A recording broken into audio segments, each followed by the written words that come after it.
As an animal rights person, I apologize in advance for the next slide. Because as you can see for the poor little bunny who's being heated up, his phase, or her phase, whatever, is being definitely changed here quite a bit into a liquid form. So you're destroying the chocolate bunny. Totally stupid, I know. Anyway, in chemistry, like most of the physical sciences, it's always interested in energy. How much energy does it take to turn a gas into a liquid, or a solid into a gas, et cetera, et cetera. So what we're going to talk about here real briefly is how to calculate these energies. So the heat transfers with phase change. Now, just a little bit ago, we talked about liquids going to gases and vice versa. And liquid to gas, once again, vaporization or evaporation, and gases going to liquids, condensation. The other ones, other names for these things are probably things you might have heard before. So like a solid going to a liquid is usually melting. So if you have like an ice cube that turns into water. On the other hand, if you want to take liquid water and turn it back into a solid water, ice, you need to freeze the liquid water. Two terms you may or may not have heard before. Some compounds, it's relatively easy to go straight from a solid to a gas or a gas to a solid.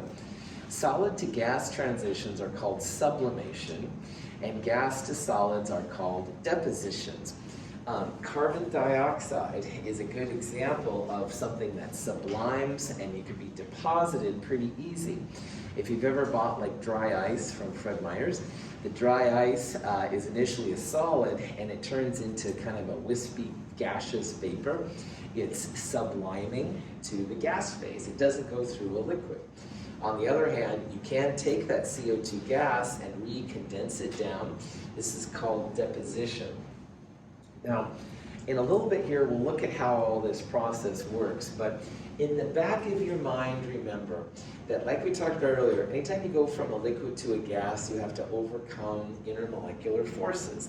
And those forces will always take energy, so they're endothermic.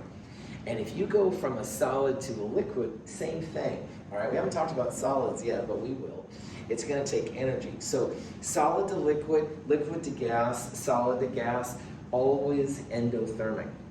What is the sign of an endothermic process, positive or negative?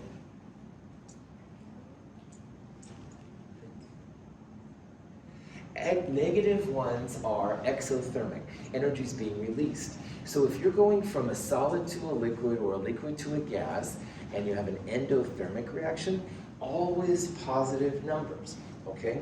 And keep that in the back of your mind. So if you calculate a negative number for liquid to gas, probably you just need to change the sign. On the other hand, we saw earlier that going from a gas to a liquid, you have to get that energy out. Those are exothermic. Gas, liquid to solid, all of those are going to be exothermic. So when you're doing problems like this, and we'll talk about that in a little bit, solid to liquid to gas, all of those, positive endothermic values. On the other hand, gases to liquids to solids, you're going to have exothermic reactions. Questions on that part? Okay. In Chem 221, during like chapter 5, we talked about two ways to calculate the heat Q of a process. And the one we did most of was the MC delta T kind of stuff, where you took the mass, of the object, you multiply it by its heat capacity C, and then you multiply it by the change in temperature, final temperature minus initial temperature. Those were the MC delta T's. What's the heat capacity of liquid water? Does anybody remember? 4.184, it's okay. In the normal class, people would have this memorized, but this is, thank you COVID for better or worse. Maybe it's better, maybe it's worse, I'm not gonna comment. But anyway, the heat capacity of liquid water, 4.184. All the other heat capacities and stuff you won't have to worry about, but that one is kind of important to chemists and stuff.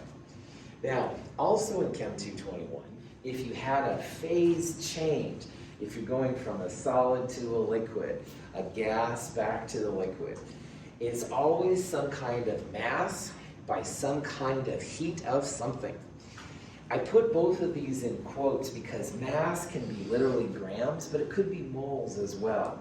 So you can turn mass grams into moles if you have to using the molar mass. And the reason why I'm not sure if it's grams or moles is because there's also a heat of something, heat of vaporization, heat of sublimation. And these crazy things can be in joules per gram, kilojoules per mole. They're all over the place, and your source may list one but not the other. No problem. You can convert it over here into grams or moles, and then use this thing to figure out the heat value. Questions on any of that? Okay. The heats of something usually get signs of the heat of something. So heat of vaporization is a good discussion with what we're talking about now. Vaporization, you're vaporizing a liquid. You're turning a liquid into a gas. And again, to do that, you've got to break up all those intermolecular forces. So these are examples of the heats of vaporization. And notice how they're all positive numbers. You have to add energy to make the liquid go into the gas phase. But another interesting thing here is that these are 3 different compounds with 3 different molar masses. Water actually has the smallest molar mass, and xenon actually has the biggest molar mass. This is like 131 grams per mole. I think this is about 64 grams per mole, and water is about 18 grams per mole. But notice here how the heat of vaporizations go up, even though the molar masses are going down. And that's another function of, you guessed it, intermolecular forces. Good old water has a strong hydrogen bonded network. Sulfur dioxide is a sulfur with a lone pair on it. It's polar, dipole-dipole. And xenon, totally non-polar, would have induced dipole. So these values right here are going up as well because of the intermolecular forces. And you can see even now their boiling points, which are these numbers in parentheses, go up as well. So these are all heat of vaporizations, energies to go from a liquid to a gas. Now, in Chem 221, that chapter 5, if one process going A to B was exothermic, what was the value? What can you tell me about the value of going from B to A, the opposite? If it was exothermic going A to B, what would it be going B to A? Endothermic, well done.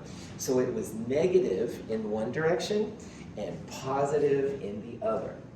And I point that out because all of these numbers, which right now are vaporizations, liquid to gas, if you put a negative sign in front of them, they all work going from gas back to liquid.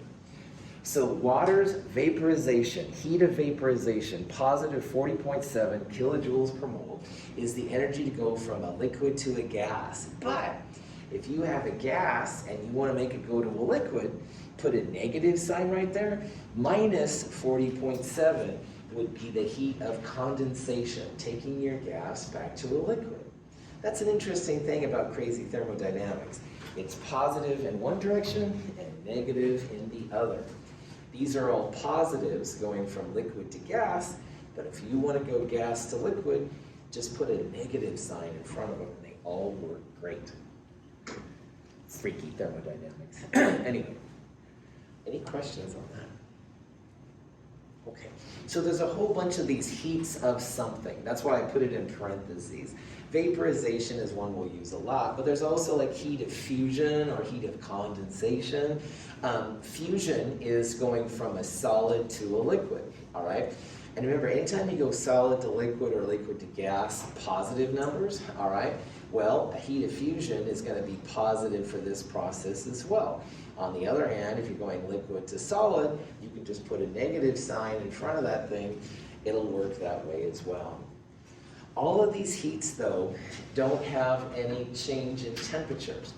If you start changing the temperature of the substance, that's when you use the MC delta T part. But if you're just changing the phase, then you can use one of these kind of things right here. Any questions on that? How do we get these values, Dr. Russell? Oh, whoever said that in the back of the room, The jokes get really bad as I get further in the class. Okay, questions always come up like, how do you get heat of vaporizations? Now, here's something that I'm going to talk about more than anything, but we're not going to do that much of it. But I want you to know that you can do this too, all right? These two scientists, Clausius and Clapeyron, all right, they actually found a linear relationship between the vapor pressure of a compound and the temperature.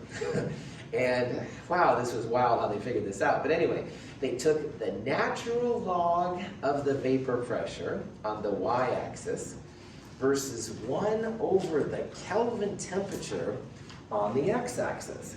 And they found a linear relationship. And chemists really dig having a linear relationship because you can predict it. All right? Like, I don't know what these temperature values are, but maybe you want a temperature like up here. Well, if you have these other pieces, then you can figure out what the vapor pressure is, which is super cool. So this is an example of how you could calculate the heat of vaporization. That's the heat of something. And those values for xenon, SO2, and water, this is how they did it, all right? They calculated the vapor pressure and took 1 over the Kelvin temperature, and they saw a straight line. Now, this is an example of a linear regression, where you analyze data, which has a kind of a line like this, and you can get values out for the slope and the y-intercept. This is what we'll talk about in lab on Wednesday. But anyway, from a linear regression using just y and x values, you can get a slope out and a y-intercept. And the slope in this case is delta H vap over R. This is the energy R, another version of the gas constant we talked about, but it's really cool. Heat of vaporization is super useful if you're, say, have a steam engine and you want to get the water into the steam form. All right, you have to know how much energy it's going to take. You're going to need this delta H vap value to do it. So Clausius-Clapeyron is a crazy equation, I won't deny, but it's all stuff you can do. Linear regression might sound kind of freaky to you, but honestly it's a real easy process. And from something like this, you can get the slope and the y-intercept. Now, if you don't want to do linear regression, and heavens knows I understand that on a Monday, natural log of pressure 1 over pressure 2 will also equal this HVAP over R, which is just a number, and then you multiply it by 1 over T2 minus 1 over T1. Your temperatures have to be Kelvin, stuff like that. But this is another way to find delta HVAP if you only have 2 points. Linear regression is always better than using something like this, but it is less work, and heavens on a Monday, I understand. Who here has done linear regression before, even if it was a couple years ago? Anybody? Good, kind of? No, okay, good. It's a very easy process, I promise. All right, I'm going to show you on Wednesday. I'm going to do a linear regressions lab. I'm going to show you how it works and stuff. It's very chill. You get really powerful information out. It sounds freaky at first, but I swear it's really easy. I do say, though, you have to almost sure have a computer version of Excel, Apple Numbers, or Google Numbers, all right? You can't use like a phone version or even the tablet version. You need a full version to do a linear regression. But if you have that, it's awesome. You can make computer-generated graphs and stuff. It's really cool.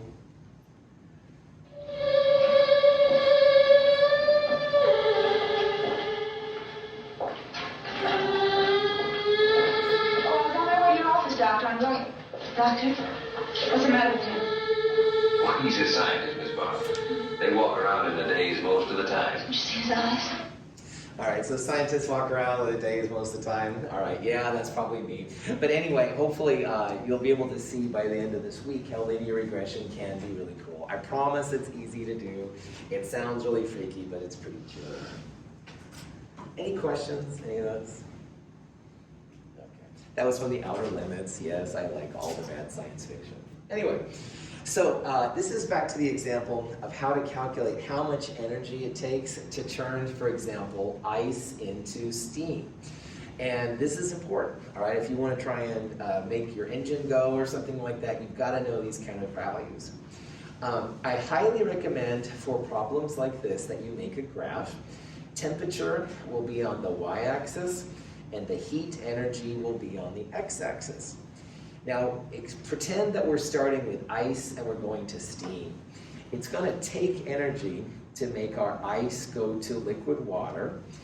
That's where the heat of something pops in, because it's going to take energy to break those bonds and turn it into liquid.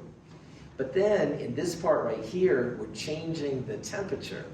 So anytime you see like a slant like that, like there, or even right there, that's going to be the MC delta T part. All right, you're changing the temperature, but you're not changing the phase. Then when you get right here, the liquid to gas is going to be another heat of something times the mass, and then you've got MC delta T. So if nothing else for right now, on a graph like this, if you see it, anytime you have a slope, all right, like it's tilted like that, that's an MC delta T, all right? You're changing the temperature, the y-axis, and it kind of goes up like that. But anytime it's straight across, that means you don't have a temperature change. That's when you'll use the mass times the heat of something.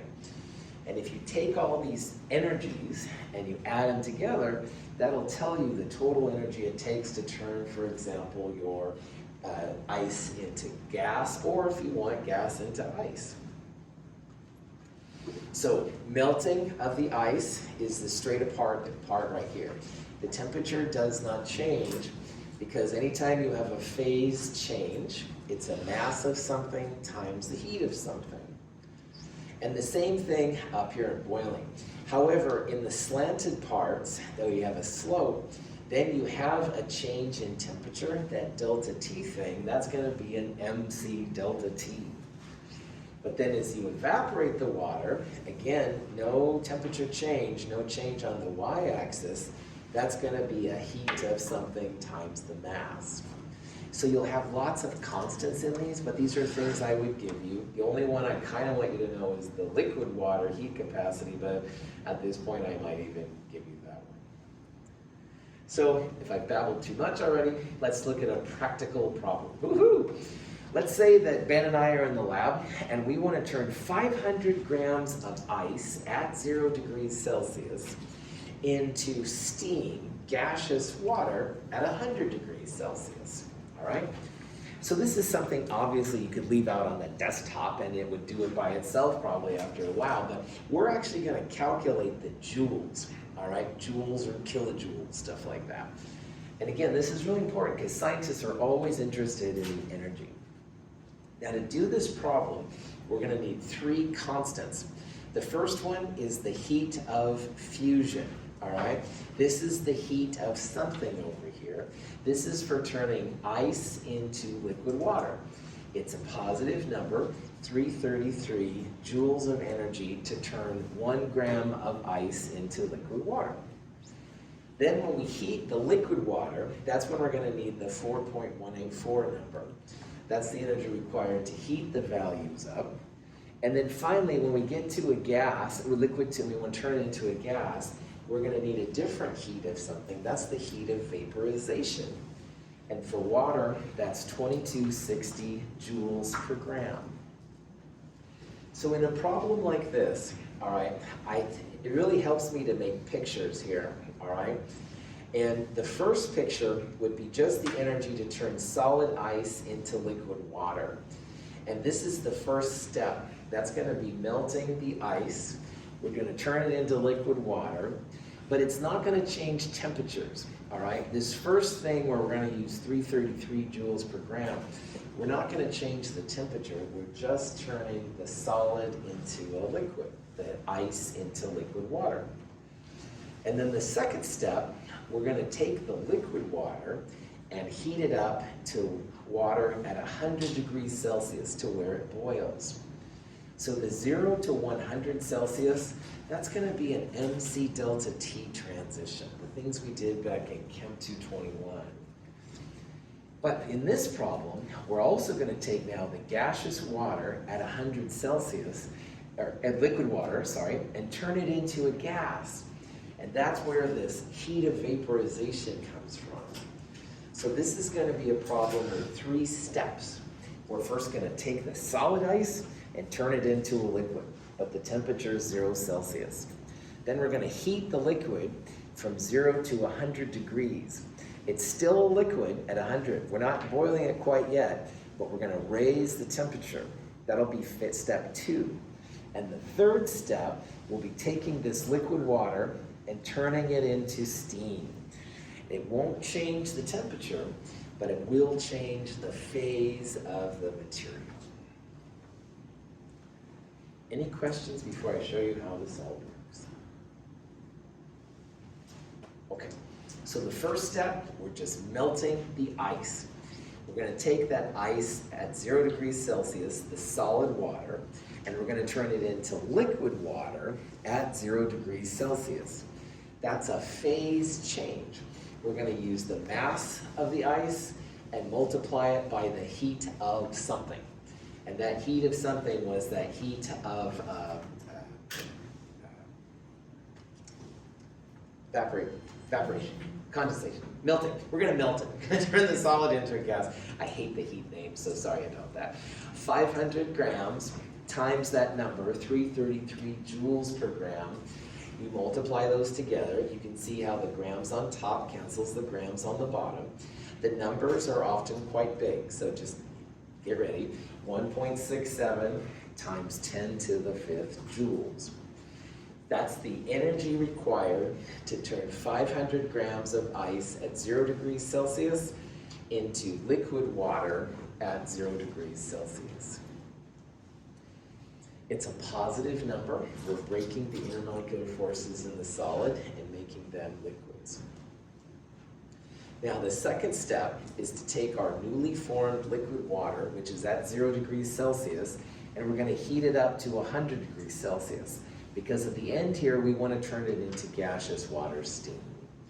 If you change the temperature, that's when you use the MC delta T equation from Chem 221. Now the M part is just the mass, and the mass has not changed. So if we had 500 grams of ice, that's going to give us 500 grams of liquid water.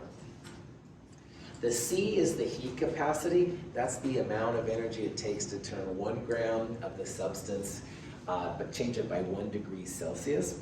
4.184 is the value. And delta T, if you remember, is final temperature minus initial temperature. And you can use Kelvin for your temperatures, or you can use Celsius. A delta T in Kelvin is the same as a delta T in Celsius.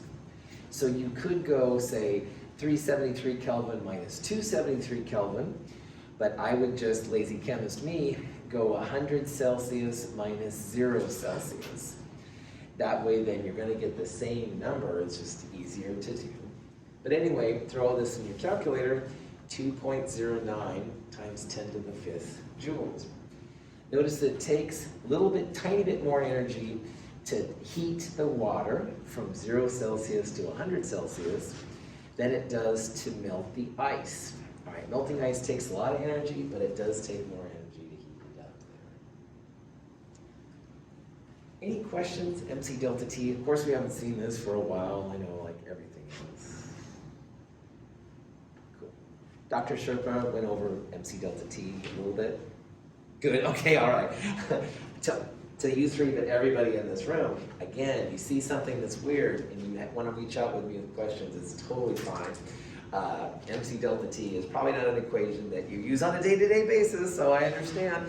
I'm happy to get you back up to speed, no problem. That applies to everybody. If you had me last term, it's no problem too. I won't make any bad jokes or anything. Well, I'll make maybe outer limits jokes, but all right, Prof, I've done. Questions? All right. Last part of this problem, we need to turn the liquid water into gas, into steam. We'll do this at the boiling point of water. We're assuming 1 atmosphere, all that jazz. And that's another mass of something times the heat of something. Now again, notice here how the mass number has not changed. All right, we started with ice, turning it into liquid, and now liquid to gas, but it's the same number. All right, we're not creating or destroying any energy. But we will multiply that now by the heat of vaporization. All right, that number on the last page was 2260 joules per gram. If you do that, you get 1.13 times 10 to the 6. And notice this takes quite a bit more energy than it does the other two processes. 10 to the 6 is bigger than 10 to the 5ths on the other ones. When you turn a liquid into a gas, you literally break all the intermolecular forces. And that takes quite a bit more energy than the other processes. Now, in this problem, we wanted the total energy to turn our ice into steam. So the last step, we're going to add these three answers we got, the 2 10 to the 5ths and the 10 to the 6th together to give the overall energy. And if you add those three numbers together, you get 1.51 times 10 to the 6 joules, which is pretty ugly. There's 1,000 joules in a kilojoule. So if you divide this number by 1,000, you get 1510 kilojoules, which would be a cool way to talk about it as well. And this number is kind of cool for chemists because it allows you to calculate total energy to go from a solid ice into gaseous water. So instead of just putting it on the stovetop and going for it, this will allow you to actually calculate the joules or kilojoules that's needed to have happen. It's a positive number, endothermic. You have to add energy, all right? That's because you're breaking intermolecular forces, heating it up all the time. But let's say that Daniel said, hey Russell, how much energy would it take to take 500 grams of steam and turn it back to ice at 0 Celsius? How could we use this number to figure that out? Negative sign in front of it, absolutely. Remember in thermodynamics, positive one direction, negative in the other. So if you want to go with 500 grams of steam at 100, back to ice at 0, negative 1510 kilojoules would be the energy you would get out. Woohoo, thermal. Questions on any of these?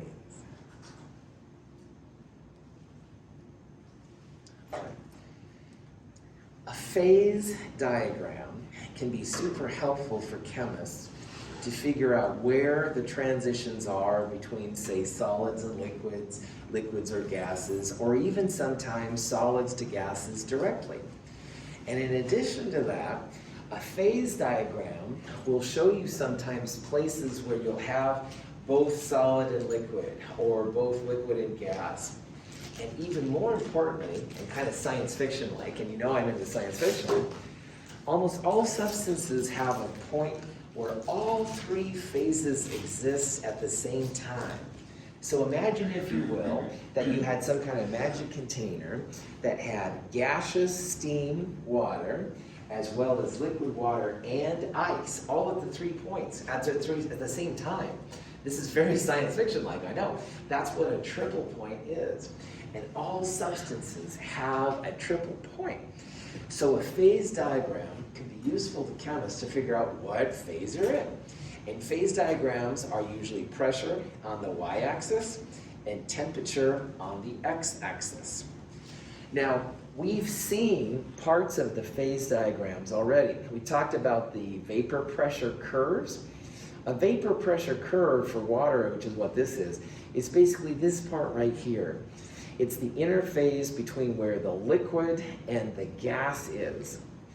Now, on the other hand, there's a solid part and stuff. So I like to think of phase diagrams as having like a Y, all right?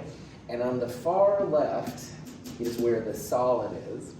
On the far right is where the gas is. And in the middle of the Y is where the liquid is.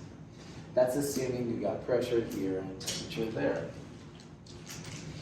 So a phase diagram is cool if you're the first time using a new compound and you know that, well, you're at this pressure and temperature, well, then you know it's going to be a gas.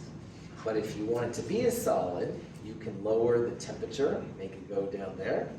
On the other hand, you can play with the pressure to make things boil and stuff. So phase diagrams can be super useful for engineers sometimes if they're using a new compound, they want to know what's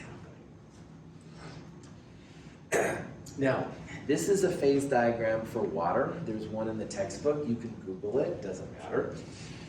All of these things will have usually pressure on the Y, temperature on the X. The ones we'll talk about will anyway. And they show then also with these lines, the Y part, they'll show you where you have an equilibrium. So like in the left part here of the Y, or like right here, that would be the interface between solid and liquid. On the other hand, this part right here, this blue line, that would be the interface between the liquid and the gas. And almost always they have a little part down at the bottom, and that's where you go straight from solid to gas directly, like carbon dioxide does. So you can figure out what phase you're in, you can see what's going on by just looking at where they all are. So I'm going to go through with some videos and show you what's happening at each one of these places in a phase diagram, so you kind of visualize a little bit easier what's happening. Any questions on this so far? The first thing we're going to look is we're going to look at the solid phase. So right here on this red line where it stops, that's where the solid is. Now solids are basically molecules locked in place by super strong intermolecular forces. And they're very, very rigid. There is movement because as long as you're above 0 Kelvin, there's going to be some movement. But it's very restricted compared to liquids and gases. So all of this area here to the left of the Y, if you will, all of those places are solid, and you can figure out then where solid would be. So for example, for water, all right, this line right here, this dotted line is 1 atmosphere of pressure. This is 0 degrees Celsius. So anything to the left of 0 degrees Celsius, if you're at room pressure, would be a solid, all right? You can figure out then what's happening there. As you heat your substance up, though, you turn the solid into a place where you begin to have some liquid. And anytime you have liquid, then you're going to have both phases present. So if you ever watched ice cube melt, and you probably have better things to do, I understand, but a lot of times you'll see like the solid ice in a liquid kind of bath. That's where you have some solid and some liquid. So as you heat it up, you have both phases present. This is the melting process. This is where your solid starts turning into liquid. You can see the liquid molecules, they are connected, but nowhere near as strong as the solids are. Solids are very, very strong intermolecular forces. So here's a question that's kind of important. This is a phase diagram for oxygen, all right? And I want to compare this phase diagram to the one I just drew earlier for water. So phase diagrams always have pressure versus temperature. But if you look at this diagram a little closer, at solid, liquid, gas, notice this part versus the part I just drew for water, all right? This is liquid oxygen, and this solid liquid line has a positive slope, i.e. it's going up and to the right. If you look back, or I'll show you in a second, liquid water has a negative slope, all right? It's increasing up and to the left. And believe it or not, this is a pretty cool thing for chemists to know. And I probably say that about everything, I apologize. But anyway, if the slope is positive, and this is a positive slope, what that means is the solid phase is more dense than the liquid phase, all right? So oxygen here has a solid liquid line that goes up and to the right. That means the solid phase is more dense than the liquid phase. Who cares, Dr. Russell? Oh, whoever you were, bad student in the back, just joking. What that means is that if you took a solid oxygen cube, and you have to be careful because it explodes, but anyway, if you had a solid oxygen cube and you put it in liquid oxygen, it would sink. It would go to the bottom of your container, all right? Now, water, which I drew earlier, water has a negative slope between the solid liquid line. It goes up and to the left. And that's kind of neat because that means that liquid water is more dense than solid water. So if you take a solid ice cube, liquid solid water, all right, and you put it in liquid water, it floats. And water is one of the few substances that has a negative solid-liquid line. It's one of the few substances where the solid phase floats in the liquid phase. Most substances, like liquid oxygen here, the solid sinks to the bottom of the liquid. They have a positive line right there. But water and just a couple other substances actually have a negative slope. So your liquid water is more dense. So the solid water floats, less dense things go to the top, more dense things go to the bottom. Ice floats on water, and that's very rare. So I bring this up because next time you see an ice cube floating in water, it's actually another fascinating part about water, man. Most substances don't do that. If you have liquid iron and solid iron, the solid iron sinks to the bottom, all right? Solid oxygen, liquid oxygen, solid oxygen sinks to the bottom. But good old H2O, man. H2O ice cubes float on the top, which is just crazy cool. Questions on that?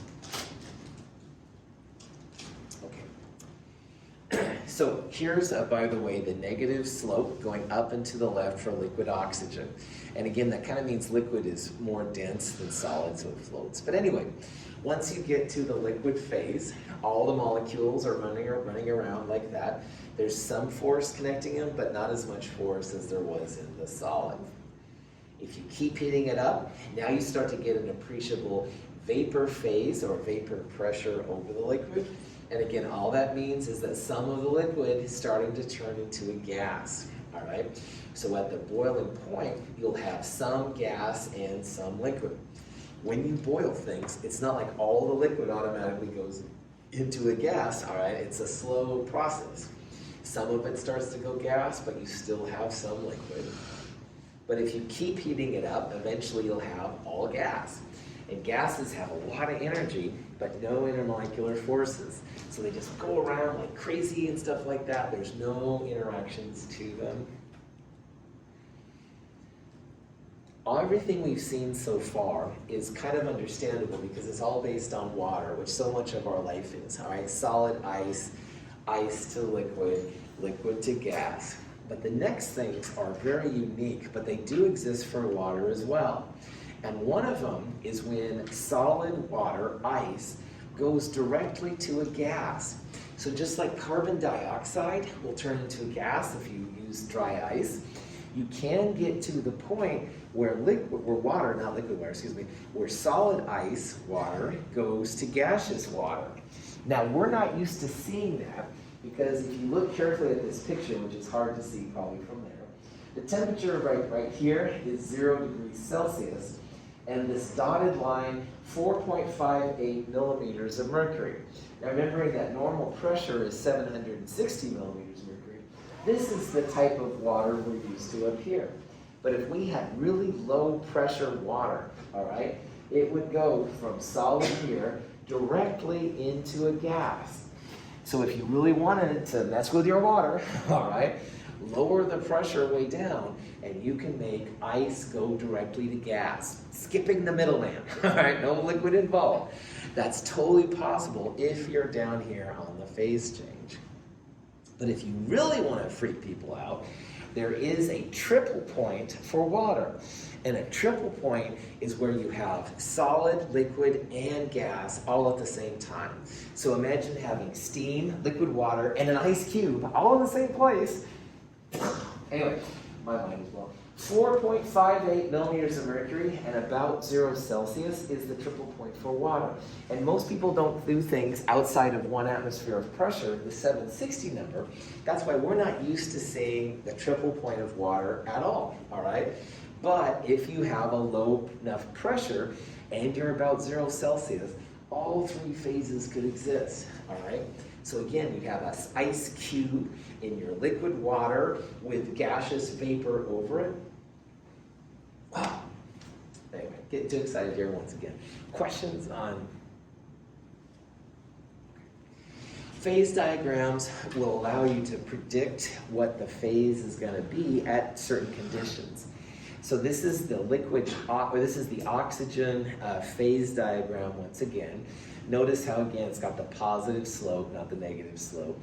But anyway, this question says, what's the point called when you're at 2 millimeters of mercury and 54.34 Kelvin?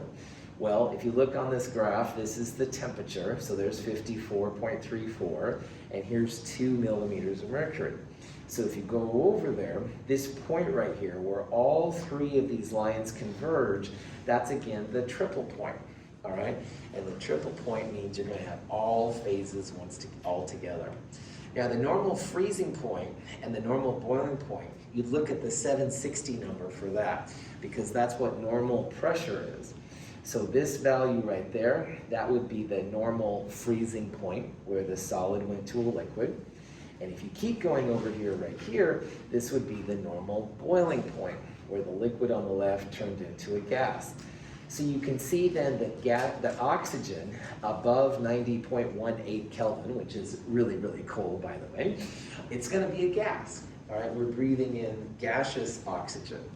But if we were down in Mars or something and it was really cold over here, we might have to deal with liquid oxygen or even solid oxygen, assuming we were at 1 atmosphere of pressure. And honestly, Mars is much less than 1 atmosphere of pressure, so it's a really kind of dumb question. Anyway, critical point is something else. Sublimation is where solid goes straight to gas. Any questions? Yes? What would it actually look like if you had water at a triple point? Because the molecules themselves aren't actually staying frozen, right? Aren't they going to gas and to liquid and to frozen? It wouldn't just be like an ice cube sitting there in water with vapor. Correct. Bethany, I've never been able to find a video showing all three phases of water, but I do have a video of cyclohexane. And this is the triple point for cyclohexane. So there's liquid, it's turning solid, all right, like an ice version, all right? And that's normal, but after a little bit,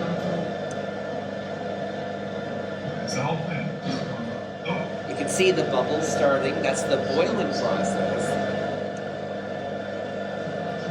So there it's now boiling. All the ice went straight to gas, and now it's refreezing, but there's liquid down there, and it's bubbling and stuff like that. Totally crazy.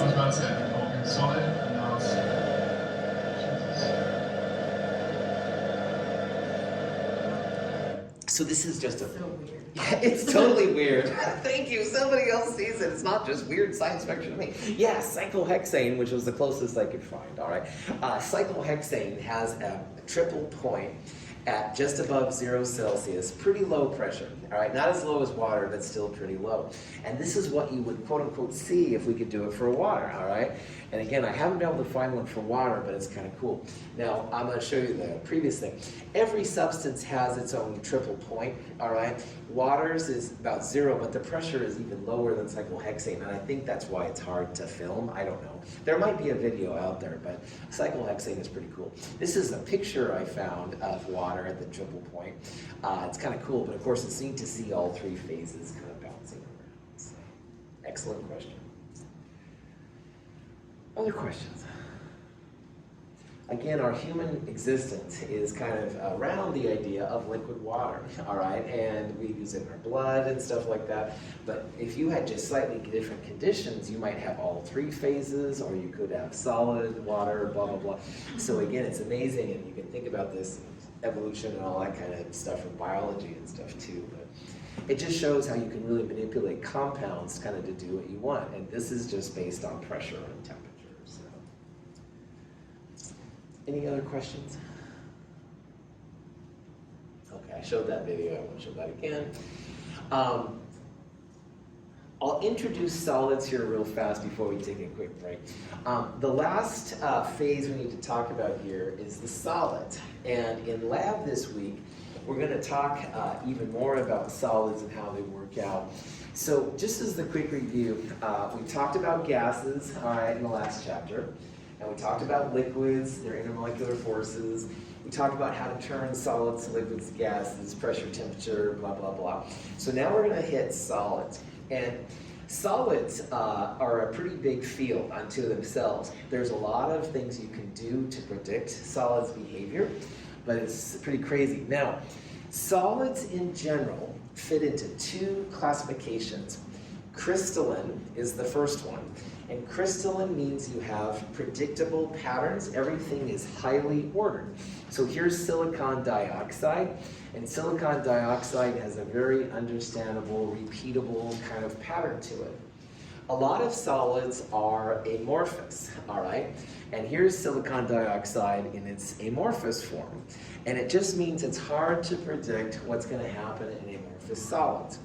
So in our very fast Chem 222 look at solids, we're going to totally ignore all the amorphous solids. We're going to ignore clays and dirts and stuff like that. And we're only going to look at crystalline solids because these are the ones that we can predict, all right?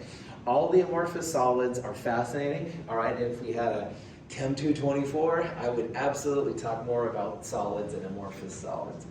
But in this class, in this section, we're only going to look at crystalline solids because we can predict their behavior, okay?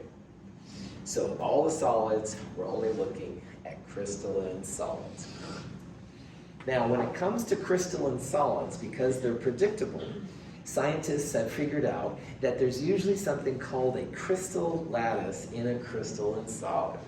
And a crystal lattice is just some kind of repeatable unit in the solid itself. Now, this is an example of a crystalline solid for zinc 2 sulfide, all right? And the sulfides are, I think, are the yellows, and the zincs are these little gray things. But the cool thing about a crystal lattice is that they repeat over and over and over again. Once you figure out what the crystal lattice is, you could take a copy of this and put it right next door, and then another one, and you can go forwards and backwards and up and down and left and right, all these kind of things. Very strong intermolecular forces, all right? It's much more difficult usually to kind of break up these intermolecular forces than other ones. They're very highly ordered, they're very, very rigid. If you cut a crystalline solid, you'll have then like crystals of it left over and stuff like that. These are very, very strong intermolecular forces. Making a unit cell is something that each scientist has to decide what works best for them. This is an example of an alternating pattern. Maybe these would be the metals and these would be the non-metals, whatever, vice versa, it doesn't matter. So notice that this way right here, this person made a crystal lattice using black dots, black atoms as the corners, and the white atoms as the center. But you could also make a unit cell, a repeating cell, where the white atoms were the corners and the black atoms were the middle. And you can do diagonals and all kinds of crazy stuff. So if you ever do solid state science, I don't know if you will or not, but if you do, and you talk to other people that are doing it, you've got to make sure you're both talking about the same kind of unit cell, all right? Because you can have drastically different unit cells that be talking about the same compound. And scientists have gotten into proverbial fights, at least intellectually fights, over this kind of stuff. Like they were talking about the same compound, but they had different unit cells represented. Unit cells will have what are called lattice points, which are just like the corners, okay?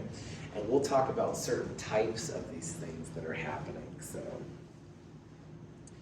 Now, scientists have looked at a lot of crystal lattices over time, and all of these represent what are called the brevis lattices. They're all cubic unit cells that are possible. And so if you hear about like orthorhombic or triclinic, those are types of these different things. We will only look at what's called a cubic or isometric unit cell. And at the bottom down here, these are representing the isometric or cubic cells. And the reason we're doing this in Chem 222 is that all of the lengths of the cubes are the same. So length, width, and height, all the same, all right? The other thing is that all of the angles in the cubes are 90 degrees. If you don't have 90 degrees, then you have to start dealing with trigonometric things like cosine and sine and stuff like that. And that's definitely more fun than we need in Chem 222. I used to work on orthorhombic unit cells a lot in my studies. And that was just another similar kind of thing. But the angles were all the same, but the lengths were different. So I had to deal with that. And I've talked with people that have dealt with things where the angles were all different, and so they could do it. It just takes Math 111 kind of stuff, which still gives me shivers, to be honest, on one level. But anyway, it's all stuff that you can do too and stuff. It just takes a different kind of thing. So in Chem 222, of all the solids you've ever seen, first of all, we're only looking at the crystallines. We're ignoring all the amorphous ones totally. And of the crystalline ones, we're only looking at cubic isometric ones. We're not looking at these other ones. So just realize that what we're talking about here is for a very narrow set of types of solid materials, all right? These are great for metals and some ionic compounds, but most of the things in the real world will be one of these other things, or they'll be amorphous. It's a taste. It's not the full smorgasbord of tastes possible.